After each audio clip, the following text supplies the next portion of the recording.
Ya, Assalamualaikum warahmatullahi wabarakatuh. Salam sejahtera untuk kita semua, Bapak Ibu. Bertemu kembali dengan saya, RDM Nur, pada tutorial online mata kuliah pengembangan SDM dengan kode mata kuliah EKMA 4366 ya. Pada sesi yang ke-6 ini, Bapak Ibu akan mempelajari tentang perkembangan pemikiran PSDM.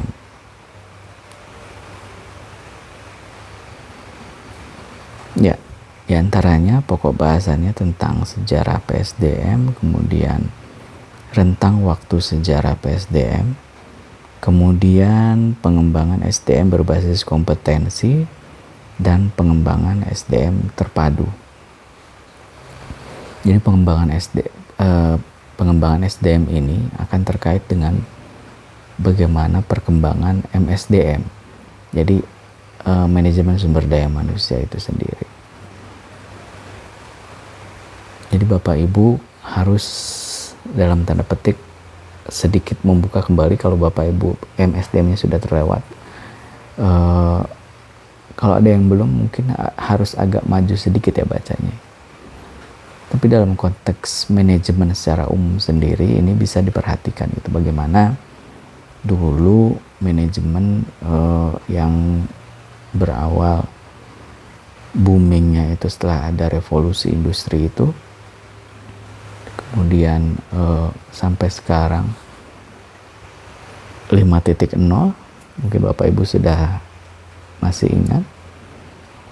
Sebelumnya 4.0 yang berbasis pada teknologi AI dan sebagainya. Kemudian 5.0 ini sendiri akan kembali kepada bagaimana teknologi ini bisa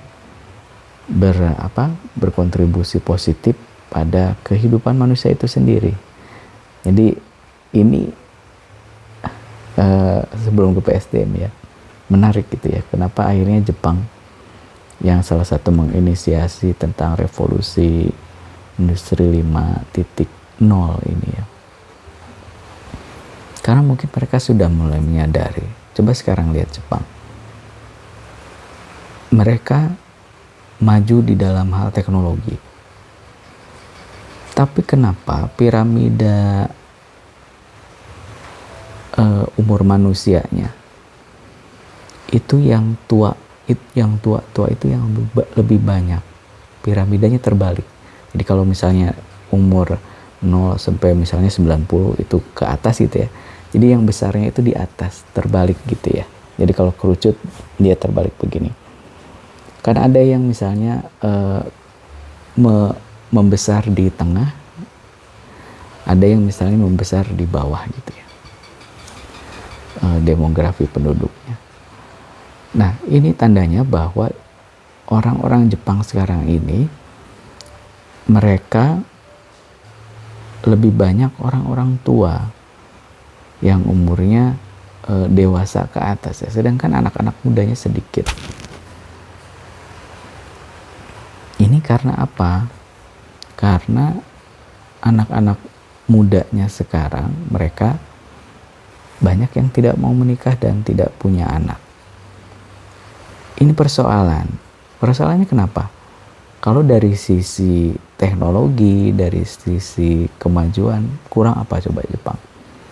Dari hancur lebur tahun 45 dibom, kemudian mereka sekarang bisa sekuat seperti ini, tapi ternyata ada sisi kelemahannya. Nah, kenapa akhirnya tadi yang revolusi 5.0 itu kembali ke kemanusiaan. Jadi bagaimana teknologi ini akhirnya memberi kontribusi yang positif pada kemanusiaan itu sendiri, gitu ya.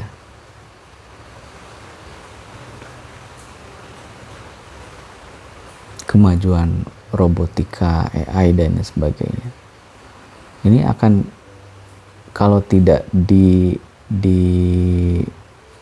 dibijaksanai, ini tentu saja akan membuat sisi kemanusiaan ini akan terus tergerus.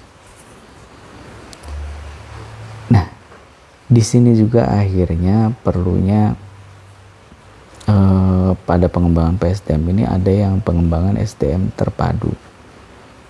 Jadi kalau berbicara kompetensi, dengan pengembangan SDM berbasis kompetensi, lama-lama kompetensi orang tuh sebetulnya tergantikan banyak oleh mesin-mesin kan begitu ya. Tapi ini bagaimana meningkatkan mengembangkan SDM sehingga tidak hanya dari sisi kompetensi tapi dari sisi hal lain yang tadi mungkin saya pernah sebutkan ya, manusia itu ada tiga hal cirinya orang hidup itu: bergerak, bergetar, dan juga tahu ya, atau berbunyi. Jadi ada akal pikirnya, ada sisi hatinya, ada prestasi.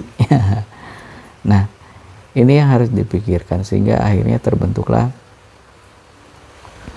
pengembangan SDM yang terpadu. Jadi mengembangkan SDM itu tidak hanya tentang kompetensi, skill, hard skillnya juga, akan tetapi bagaimana memikirkan akhirnya kalau dalam bahasanya motivasi, kebutuhan motivasi itu yang tertinggi meningkatkan motivasi seseorang itu tidak hanya sekedar sampai di perut saja, tapi bagaimana dia mengaktualisasikan diri. Ya, silakan dibaca Bapak Ibu. Saya ingat kembali untuk menjawab tugas-tugas, menjawab diskusi sebaik mungkin sehingga nilai Bapak Ibu menjadi maksimal. Bila melihat dari mata kuliah ini, sepertinya Bapak Ibu sudah banyak yang paham ya apa komentar-komentar saya yang suka saya sampaikan ya, kalau misalnya menjawab tugas dan diskusi. Terima kasih. Wabillahi taufiq wal hidayah. Wassalamualaikum warahmatullahi wabarakatuh. Salam sejahtera untuk kita semua.